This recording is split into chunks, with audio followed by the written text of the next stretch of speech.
এটা সেলফি তোল।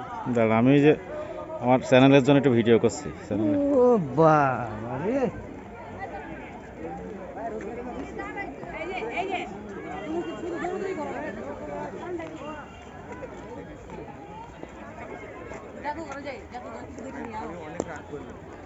ভাই ভাবিকে নিয়ে আসলে ভালোই হতো, সচক্ষে ভাবি দেখতে পাচ্ছি। ভিডিও দেখে খুব একটা শান্তি হবে না। না, ভিডিও করছে মানে একটু চ্যানেল আছে তো একটা ছোটখাটো। ও আপনার তাই নাকি? তাহলে ভাই ভালোভাবে ব্লগ করেন, হ্যাঁ। আমরা আছি।